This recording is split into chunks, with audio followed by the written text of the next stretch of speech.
감사합니다. 어떤 한 사람이 자기 인생에 참된 행복이 없는 겁니다. 얼마나 갈등이 되겠습니까? 지혜로운 현자를 찾아갔습니다. 어디 가면 행복을 찾을 수 있겠습니까? 그랬더니 이 지혜로운 사람도 대답하기를 나도 모르겠다. 그래서 내가 소문을 들어보니까 저 산 너머에 가면 행복한 도시가 있다더라. 한번 가봐라. 힘을 내가지고 그 산을 넘었습니다. 넘어가 보았는데도 여전히 그곳에는 행복이 있었을까요? 없었을까요? 없어요. 그래서 아무리 차이다해도 행복을 돈으로 주고 살 수도 없고 없어요. 그 마을 사람들이 또 물었어요. 행복이 있다고 해서 왔는데 이 말에 행복이 좀 없는 것 같다. 어디 가면 행복을 찾을 수 있냐? 똑같은 대답을 했습니다. 저 산을 넘어가면 진짜 우리가 어렸을 때 불렀던 건데 행복의 나라로 그런 데가 있다더라. 가봐라. 또 갔습니다. 아무리 산을 또 넘고 또 넘어왔지만 그 어디에도 행복이 없었습니다. 너무나 지치고 이제는 쓰러져서 빈손으로 집에 돌아왔어요. 고향에 돌아가고 자기 집에 딱 누워있는데 얼마나 행복하던지. 행복이 어디 있어요? 가장 가까이 있는데 세상 사람들이 참 헛고생합니다. 착각합니다. 오늘 우리 성가대가 찬양을 참 인도를 잘 받았어요. 바라던 국군 무너져도 주님 주신 그 언약이 내게 있다면 모든 걸 승리하는데 세상 사람들은 그렇게 생각하지 않지요. 좋은 학벌, 좋은 직장 들어가면 행복할 것이다. 사법고시 패스하고 공무원 시험 합격하면은 행복할 것이다. 오래 갑니까? 오래 못 갑니다. 어떤 사람은 정말로 우리 찬양했던 것처럼 자기 꿈이 이루어졌어. 빈손으로 시작해야 자수성가했습니다. 큰 기업을 이루기도 했습니다. 세상의 성공자가 되었습니다. 과연 그게 참 행복일까요? 성경은 그렇게 말하고 있지 않습니다. 만약에 우리 속에 하나님이 주신 영혼이 없다고 하면 물질적으로 풍요롭고 세상에서 성공하고 자기 소원 다 이루어지고 그러면 행복하겠죠. 근데 우리 인간은 영적 존재예요. 성경이 그렇게 말했지 않습니까? 하나님이 하나님 자신만 가지고 있는 이 하나님의 형상이 영혼을 우리 인간 속에 불어넣었어요. 우리 인간은 영적 존재입니다. 하나님과 함께할 때 행복하도록 하나님 어떠한 축복을 주었습니까? 창세기 1장 27절에 보니까 창조주 하나님이 만들어 놓으신 모든 만물을 대신 정복하고 차지하고 다스려라. 하나님의 대리자의 축복을 주었어요. 이 속에 행복이 있는 겁니다. 이 행복을 지키는 길은 어렵지 않습니다. 창세기 2장 17절에 하나님과의 계약입니다. 선악을 알게 하는 나무 열매를 먹지 말라. 먹는 날에는 정령 죽을 것이다. 이 약속이 파괴된 겁니다. 창세기 3장에 이 뱀 속에 들어간 사단은 불신앙을 자꾸 심어요. 하나님과의 계약만 무너뜨리려고 합니다. 거기에 아담과 하와가 속아버린 겁니다. 불신앙으로 말미암아 하나님 떠나버렸는데 어떻게 행복하겠습니까? 행복이 하나님 안에 있는데 하나님과 함께하는 이 축복 속에 에덴 동산 안에 있는데 에덴으로부터 쫓겨나버렸는데 어떻게 행복이 있겠습니까? 이 영적인 죄로 말을 찾아오는 저주 재앙은 막을 수가 없어요. 결국은 마지막에 사단과 함께 영원히 지옥 갈 수밖에 없는 그런 운명입니다. 이 속에 빠져있던 우리를 구원하시기 위해서 하나님께서 길을 열어주셨습니다. 창세기 3장 15절 여자의 후손을 보내주겠다. 여자의 후손이 오면 저 뱀의 후손 사단의 권세를 깨뜨릴 것이다. 우리에게 길을 다시 열어주셨어요. 그 여자의 후손이 누굽니까? 예수 그리스도입니다. 우리가 신앙 고백한 대로 동정녀 마리아에게서 나시고 죽으셨다가 3일 만에 부활하셨어요. 오늘 여러분 보고만 해서 참된 행복을 찾으시기 바랍니다. 거의 행복하지 않다. 그 기준이 뭡니까? 뭔가 육신적이고 세상적이고 내 기준이겠죠. 그 기준을 바꾸시기 바랍니다. 성경은 분명히 말하고 있어요. 하나님과 함께할 때 우리 인간은 행복하다고. 하나님과 함께하는데도 왜 행복하지 않죠? 그래서 오늘 제목이 24 기도 행복 속으로입니다. 첫째, 하나님의 뜻을 찾는 것은 결코 어렵지 않습니다. 먼저 하나님 주신 은혜부터 받아라. 은혜 받으면 일단 눈이 바뀌어요.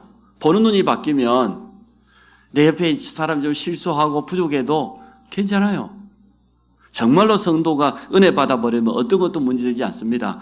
우리 인생 살아가는데 큰 문제가 어려움이 오는 것 같은데 괜찮아요. 하나님 나와 함께 하시는데 은혜 받아버리면 그렇게 된다니까요. 모든 것이 바라보는 눈이 다 달라집니다. 그러나 우리가 하나님의 은혜를 놓쳐버리면 아무것도 아닌데도 문제가 되고 가만 놔두면 지나가는데도 걱정이 되고 너무너무 스트레스 받아요. 은혜가 뭡니까? 하나님의 말씀이 믿어지고 하나님의 약속이 믿어지고 하나님의 능력이 믿어지고 오늘 내가 이 자리에서 예배할 때 하나님이 역사하신다는 게 믿어지고 그게 은혜 아닙니까? 이 은혜가 없다고 하면 이 믿음이 없다고 하면 우리는 가장 헛된 삶을 사는 것과 똑같습니다. 오늘 주일 우리 모든 성도들이 은혜 속에 들어가기를 주의 이름으로 축복합니다. 예배 회복과 갱신을 통하여서 언약을 잡아야 되겠습니다. 시작을 바로 하면 됩니다. 쉽게 말하면 뭔 말이에요? 예배 회복하라는 말은 무슨 말입니까? 하나님 앞에 서라는 얘기예요. 말씀 앞에 서라는 겁니다. 여러분이 예배자로 선다고 하면 우리 자녀들에게 후대들에게 증인으로 쓰임받게 될 줄로 믿습니다. 성경 66권은 다른 것을 말하지 않습니다. 오직 예수 그리스도. 그리스도만이 우리 인생의 유일한 해답임을 분명히 말하고 있습니다. 그분이 세상 끝날까지 우리와 함께 하시겠다고 했어요. 창조주요 우리 인생의 모든 문제 해결자 되시는 그분이 하늘과 땅의 모든 권세까지 가지고 함께 하겠다. 그리고 그 다음 말씀하셨죠. 그러므로 가라. 현장으로. 모든 민족에게로. 성도가 그래서 은혜 받으면 돼요. 성도의 최고의 대적은 사단이지만 사단이 쓰는 방법은 불신앙입니다. 속임수입니다. 우리 신앙생활 한마디로 말하면 불신앙과의 싸움이에요. 어떻게 하면은 내가 불신앙에 속지 않고 마음 빼앗기지 않고 하나님의 말씀의 약속을 붙잡고 믿음으로 설 것인가? 그게 우리 신앙생활입니다. 주일 예배 드릴 때마다 여러분 말씀을 통하여서 내 안에 남아있는 그 불신앙은 오래된 틀린 각인 뿌리 체질로부터 나오는 거거든요. 내가 불신앙해야 되겠다. 그런 사람 없어요. 우리 성도들 가운데 나는 일평생 동안 불신앙하며 살아야지. 없다니까.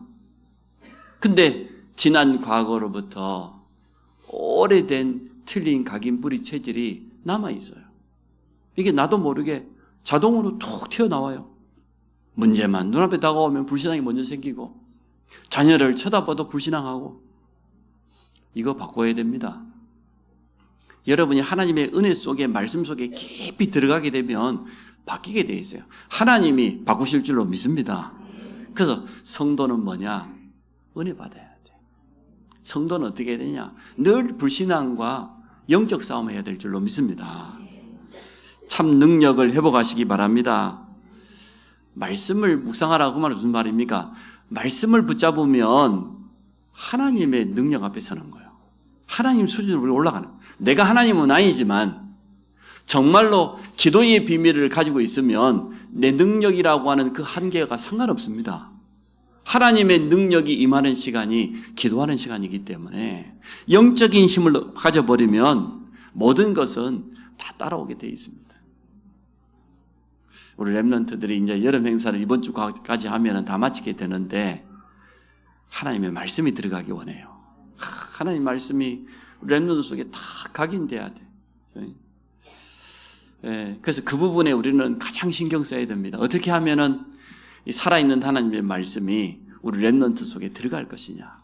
또 그 말씀 붙잡고 기도할 수 있는 영적인 사람으로 우리 렘넌트를 키워갈 것이냐. 거기에다가 우리의 모든 관심을 다 가지면 됩니다. 영적인 힘 가지고 세상 현장에 나가야 됩니다. 세상은 결코 쉽지 않습니다. 우리 어른들 살아가고 있잖아요. 만만치 않아요. 애굽이라고 하는 그 세상이 바로왕이라고 하는 그 세상이 만만합니까?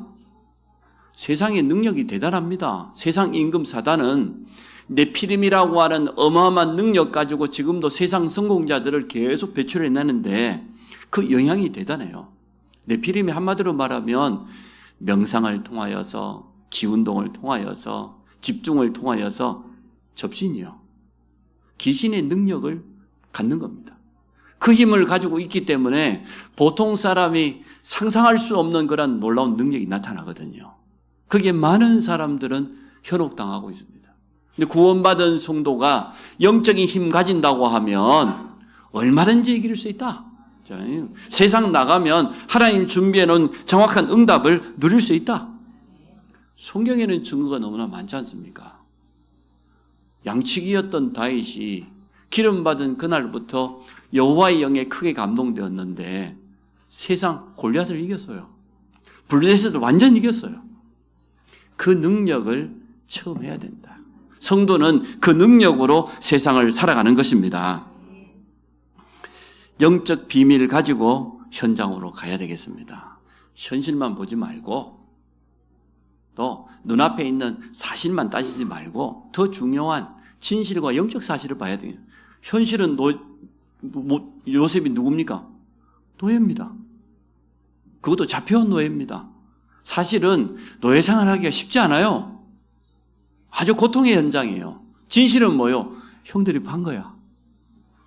이부 형들이. 그러나 가장 중요한 영적인 사실은 뭡니까? 누가 보낸 겁니까? 하나님 보내신 거예요. 언약 붙잡은 요셉을 하나님께서 세계복음화의 현장인 그 애굽에 보내신 거거든요. 근데 내가 노예다. 형들이 나를 팔았다. 그 현실과 사실만 쳐다보고 있으면 반드시 영적 문제 옵니다. 영적 문제 올 정도가 아니고 그게 완전 잡혀버려요. 망할 수밖에 없어요. 그러나 요셉은 그걸 본 게 아니에요. 하나님께서 나를 보낸 것이다. 왜냐? 내게 주신 언약을 성취해야 될 가장 중요한 현장으로 하나님이 나를 파송하신 것이다. 이 영적인 사실을 보았기 때문에 보디발의 집에서도 응답받았어요. 그 강한 애굽 최고의 왕이라고 하는 바로왕 앞에 가서 하나님이 함께 하심을 당당하게 선포했습니다. 결국은 그 언약이 성취된 걸 보지 않습니까? 성도 여러분, 현실 제대로 봐야 됩니다. 그러나 현실에 매몰되면 안 됩니다. 사실만 보다가 속으면 안 됩니다. 우리 배우의 눈에 보이지 않는 영적인 사실로 하나님은 지금도 살아계시며 역사하고 계십니다. 정말로 우리가 기도할 수 있다고 하면 하나님의 능력은 체험하게 되어 있습니다. 영적인 힘 가지고 하루를 시작해야지 우리 모든 후대들도 영적인 힘 가지고 학업에 도전하고 하나님 준비하는 달란트를 찾아가기를 주의 이름으로 축복합니다. 하나님은 우리 앞서 성령으로 역사하실 겁니다. 현장에 모든 가는 곳마다 흑암이 무너지면 먼저 응답받고 가는 거예요. 영적으로 승리하고 현장에 가서 확인하게 되는 그런 축복 누리시기를 바랍니다. 이게 하나님의 뜻입니다. 자, 오늘 본문에 보니까 두 번째 이렇게 되어 있어요. 특히 오늘 11절에 그렇게 됐죠. 여호와의 말씀이니라 너희를 향한 나의 생각을 내가 아나니 평안이요 재앙이 아니니라 너희에게 미래와 희망을 주는 것이니라.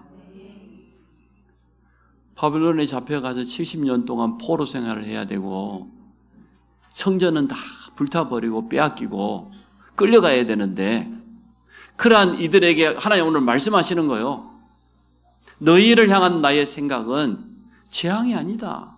평안이다. 너희에게 미래를 주고 참된 소망, 희망을 주는 것이다. 이렇게 말하고 있습니다. 문제만 생기면 우리는 율법 사상으로 죄의식으로 돌려갑니다. 어떤 부모는 자식이 잘못돼도 자기 탓합니다.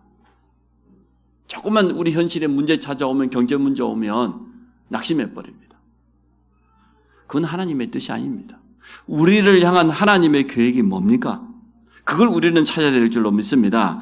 이스라엘이 왜 바벨론에 70년 포로가 되었습니까? 우리 잘 압니다. 이스라엘 역사는 늘 반복이에요. 한 번도 빠짐없이 7 렘넌트와 같이 위기 시대에 언약 잡은 한 사람이 일어나면 다 회복되어져요. 그 작은 이스라엘이 주위의 강대국 속에 둘러싸여 있지만 아무것도 문제 안 됩니다. 우리를 보고 하는 말이에요.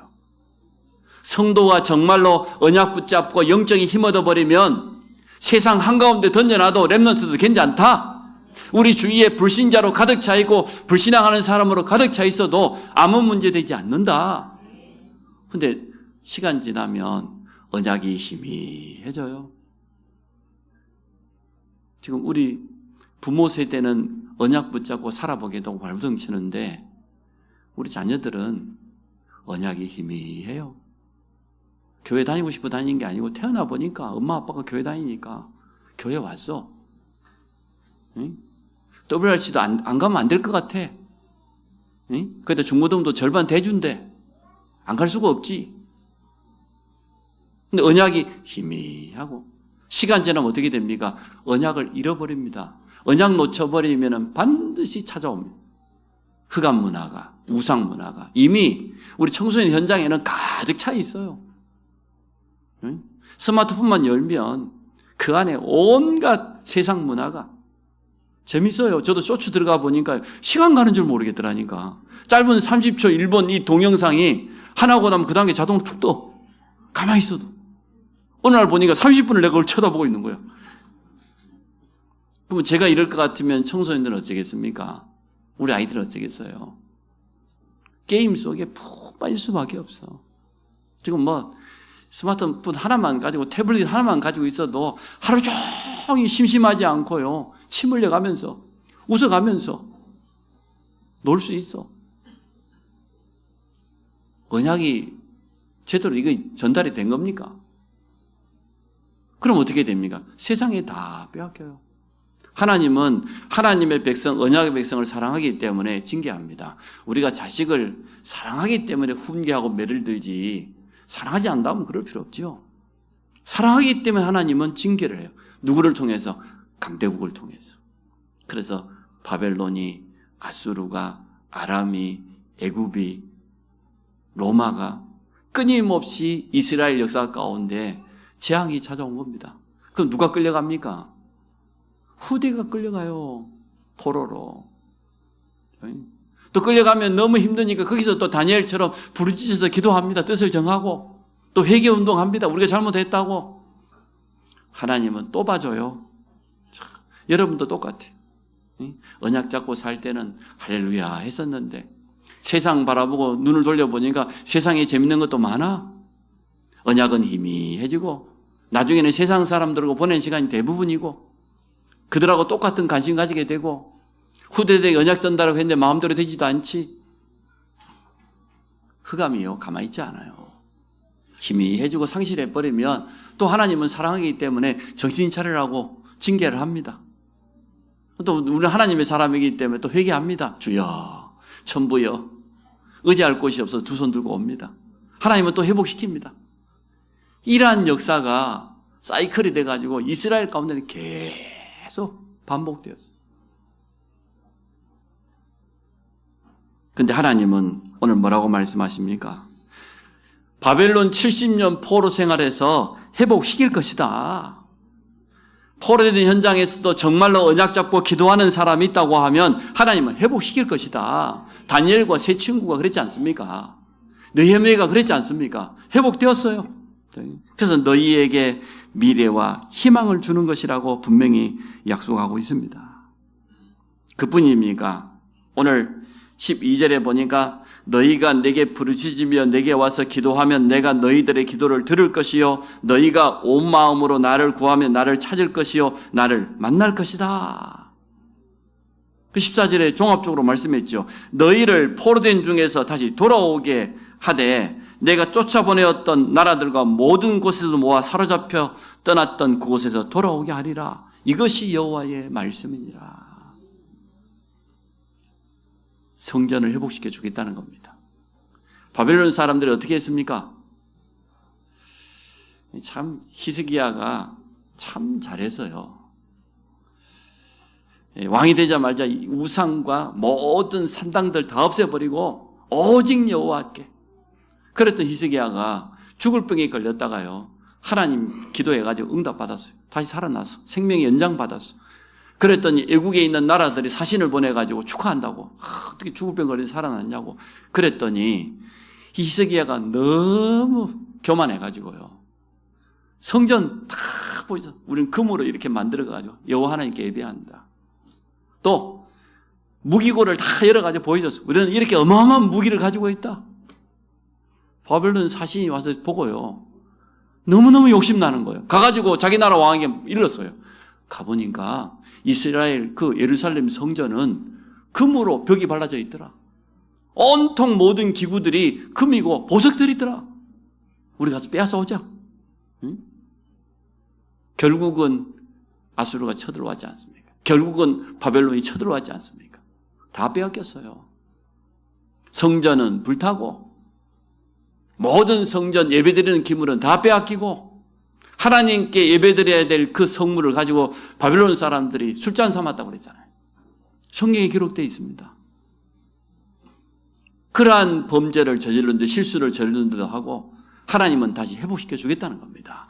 포로에서 돌아오게 하고 너희들이 어디서든지 온 마음을 향해 내게 기도하면 내가 너희들의 기도를 들을 것이고 응답해 주겠다고 했습니다. 참 응답을 주겠다. 내게 부르짖으면 온 마음으로 나를 참으면 내가 너희들의 기도에 들을 것이다. 그래서 우리 중심을 담고 기도하는 것이 참 중요합니다. 근데 또 중심을 잘못 착각하는 사람이 있어요. 새벽 기도 나오면은 1부하고 2부하고 3부하고 하는 여집사가 있었습니다. 그러니까 뭐 출근한 남편 아침밥을 차려주기도 못 차려주지. 새벽 기도 한다고. 남편이 하루는 작심했어요. 내가 이 니언을 가만 놔두지 않겠다. 한 번도 아침밥을 안 차려줘. 매일 직장에 출근한 남편을. 집에 출근 안 했어요. 기다렸어. 끝까지. 아침 9시까지 새벽 기도 오고 왔어. 오자마자 2단 옆차교를 바로 날려버렸어. 근데 이 여집사가 하는 말이 가관이에요. 주여, 내가 핍박을 받고 있습니다. 진짜 니은하네 진짜. 그건 핍박이 아니요. 나라도 옆차기 할 것 같아. 그런 식으로 기도하면, 그런 식으로 신앙생활하면 안 됩니다. 또 교회에 열심히 하는 여집사가 하나 있는데요. 목사님 보니까 여자면은 좀 기본적으로 꾸미고 그래야 되잖아요. 화장도 하고, 화장하는 게 이제는 기본이고 예절이에요. 여자분들, 남자도 그래야지만 여자분들은 하나님 부름받는 그 전날까지 꾸며야 돼요. 가꾸고. 그렇게 하시기 바랍니다. 뭐 초췌하니 그냥 막 할매 비슷하게 다니고 그러지 마세요. 제발 좀. 그래서 하는 말이에요. 그래서 목사님 불렀어요. 김집사. 그래서 그렇지. 좀 이 밖에 나올 때는 머리도 좀 감고, 좀 바르고, 똑같은 옷이라도 좀 깨끗하게 세탁해가지고, 그러고 나와라. 그래서 하는 말이요. 성경은 또 읽어봐가지고. 사무엘상 16장에 여호와께서는 중심을 보시지 외모로 판단하지 않는다고 하셨는데요. 목사님이 정답을 해줬어요. 네 남편은 하나님이 아니다. 그래서 네 남편은 중심을 보지 않고 외모를 본다. 맞아요, 안 맞아요? 그래서 우리 여학생들도 잘 하여튼 막 지나치게 할 필요는 없지만 하여튼 남자분들도 하여튼 건강관리 잘 하시고 여러분 꾸미시기 바랍니다. 자, 세 번째 넘어가겠습니다. 24시 행복을 누리는 기도 속으로 들어가야 되겠습니다. 우리는 하나님의 자녀입니다. 하나님이 여러분 인생의 주인인 걸 믿으시기 바랍니다. 내 인생의 주인이 하나님인 것처럼 우리 가정의 주인도 하나님이요. 우리 교회의 주인도 하나님이요. 내 자녀의 인생도 하나님이 책임질 겁니다. 주인이란 말이 무슨 말입니까? 책임지시고 보호하시고 인도하신다는 거 아니에요. 정말로 하나님이 내 인생의 주인이 맞다고 하면 여러분 일에 최선을 다하고 나머지는 하나님께 맡기시기 바랍니다. 아무것도 안 하면서 하나님이 내 주인이라고 하면 말이 안 되잖아요. 하나님이 내게 맡겨준 가정주부는 가정을 지키는 일을 제대로 하고 가장은 가정경제를 책임지고 우리 후대들은 자기의 맡겨있는 학업에 최선을 다하면서 하나님의 달란트를 찾으면 돼요. 전혀 어렵지 않습니다. 우리의 지난 과거는 하나님께서 하신 겁니다. 과거를 복음으로 재해석해야 돼요. 지난 우리 과거, 우리 가정의 과거를 쳐다보니까 딱 한 가지 복음만 없었잖아요. 저는 그렇게 느껴졌어요. 너는 얼마나 우리 부모가 원망스럽고 가정에 대해서 원망이 많았던지 빨리 내가 성이 돼가지고 이 집을 떠나야지. 그렇게 말하면 다행이죠. 속으로는 이 집구석을 떠나야지. 이렇게 굳게 마음을 먹었어요. 얼마나 상처가 많았던지. 그래서 제가 복음 깨닫고 보니까 우리 부모님이 가장 큰 피해자라. 복음 모르지.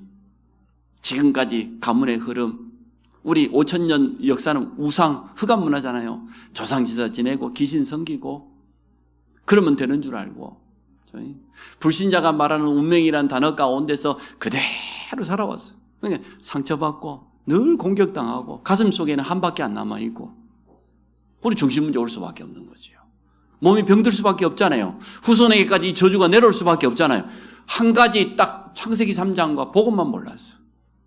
제가 복음을 깨닫고 보니까 저희 부모님이 제일 불쌍해 보였어요. 그전에는 원망스러웠는데 너무너무 미웠어요. 복음 깨닫고 보니까 복음의 눈으로 쳐다보니까 달리 보였어요. 이야, 이렇게 사단은 우리 가정을 장악하고 속이고 이용하고 있구나. 그래서 하나님이 그리스도를 보낸 것 아니냔 말이에요. 예수가 그리스도로 오셔서 다 끝냈다. 이 복음이면 우리 가정을 살릴 수 있다. 나를 구원하신 예수 그리스도는 우리 부모와 우리 가족들 다 살릴 수 있다. 이 확신이 생겼어요. 그게 맞는 것 아닙니까? 그래서 아직도 부모에 대해서 가정에 대해서 틀린 생각 가지고 있는 분이 오늘 다 버리시기를 주의 이름으로 축복합니다. 하나님의 말씀으로 재해석해 보니까 소망이 생겨요. 희망이 생겨요. 그래야 제대로 기도할 수 있는 겁니다. 복음으로 우리의 과거를 치유하시기 바랍니다. 복음만이 우리 과거에 대한 답이 되어집니다. 두 번째, 오늘입니다. 현실입니다. 현재 일어나는 모든 것은 하나님이 하고 계십니다. 하나님은 지금도 일하고 계시고 오늘 속에 있는 응답을 우리 성도들이 놓치면 절대로 안 됩니다. 매일매일 오늘 나에게 주어져 있는 일 속에 하나님의 응답이 있어요. 내가 가는 그 현장에 오늘 내가 만나는 그 만남 속에 하나님의 놀라운 축복이 감춰져 있어요. 오늘 속에 있는 응답을 놓치면 안 됩니다. 아무것도 안 하면서 미래를 기다리고 있으면 안 되죠. 그리고 우리는 다가올 미래가 있기 때문에 늘 새로워져야 돼요. 늘. 그걸 갱신이라고 하죠. 하나님의 말씀 앞에서 기도의 영적인 힘 가지고 늘 우리를 새롭게 갱신해. 늘 바꿔야 돼. 그러면 그 갱신은 그릇이 되어져요. 큰 그릇이 되어지면 어떤 것도 담을 수 있거든요. 하나님은 지금도 얼마든지 응답할 수 있는 분이기 때문에 오늘 우리 과거, 현재, 미래라고 하는 이 3시대를 복음으로 다시 한번 봐야 됩니다. 복음으로 해석해라. 하나님의 말씀을 가지고 보니까 오늘 속에 있는 응답이 너무나 많이 있고 미래를 놓고 우리는 날마다 새로워지고 갱신하고 그릇을 넓혀서 하나님의 응답을 받을 수 있어야 됩니다. 나는 날마다 순간마다 예수 그리스도가 필요하다. 이게 우리의 신앙 고백입니다. 그리스도께서는 우리 인생의 모든 문제를 해결하셨기 때문에 나는 부족하고 한계가 너무나 많지만 그리스도는 나의 주요, 그분은 내 삶을 책임지고 인도하신다고 했다. 그래서 나에게는 오늘 그리스도가 필요하다. 우리를 향하여서 그리스도의 대사라고 그랬어요. 그리스도의 향기라고 그랬어요. 우리 가는 곳마다 쉽게 말하면 그리스도 안에 있는 삼직의 축복이 나타나는 겁니다. 베드로전서 2장 9절에 보니 그랬잖아요. 왕 같은 제사장이라. 내가 왕은 아니지만 왕 대신 예수 그리스도 이름으로 모든 사단 흑암을 꺾을 수 있는 권세가 있습니다. 제사장이 뭡니까? 현장에 원인도 모르고 재앙 만나 있는 사람들, 답을 찾지 못하고 방황하고 있는 사람들, 그 재앙 가운데 빠진 사람을 건져낼 수 있는 축복이 제사장적인 축복 아닙니까?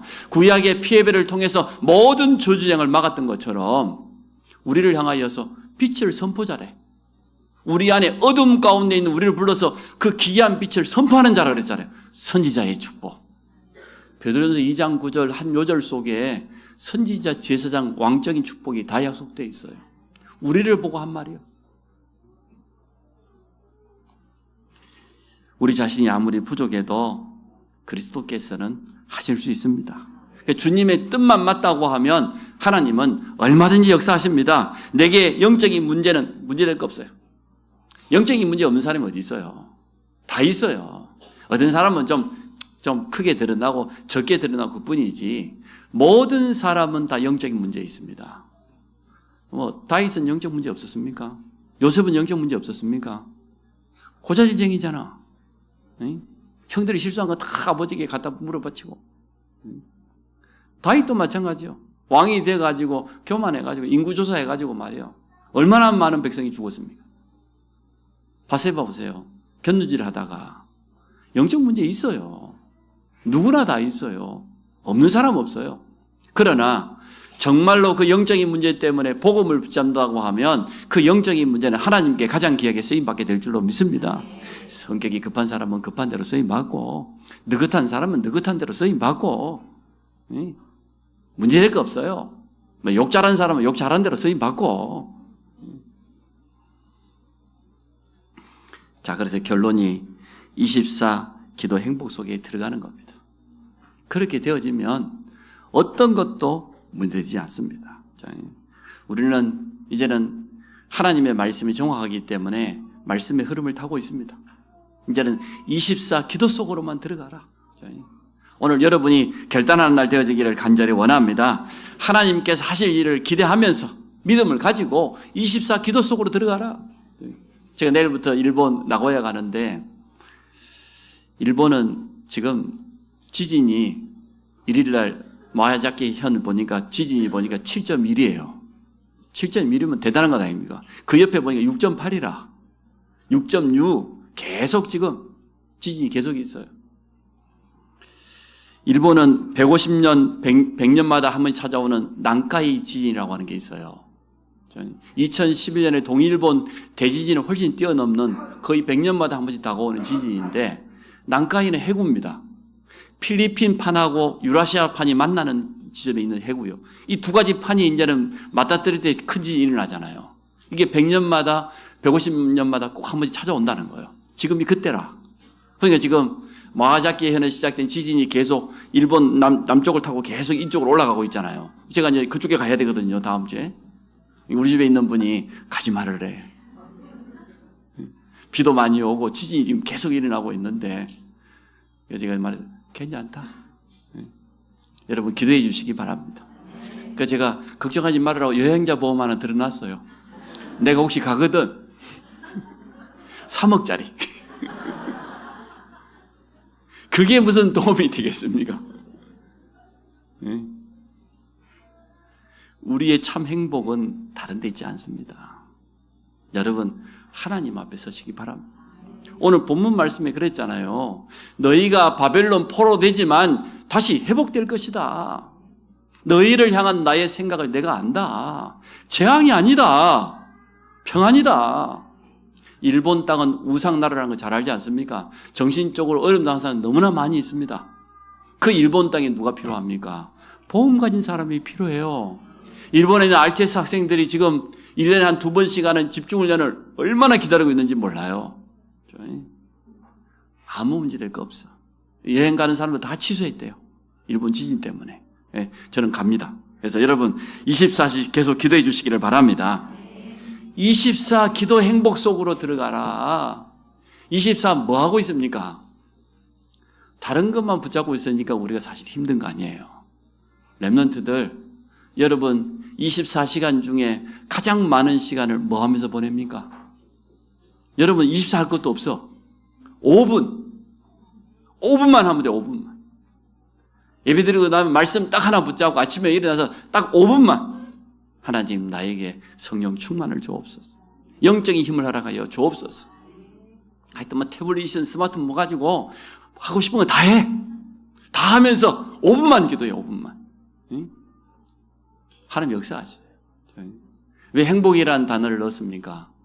정말 24시간 하나님을 의식한다고 하면 우리는 행복할 수밖에 없어요. 어떤 것도 문제되지 않아요. 오늘 여러분 답을 내는 시간 되시기를 바랍니다. 나는 오늘 결단한다. 정말로 기도의 행복이 무엇인가를 체험하기 원한다.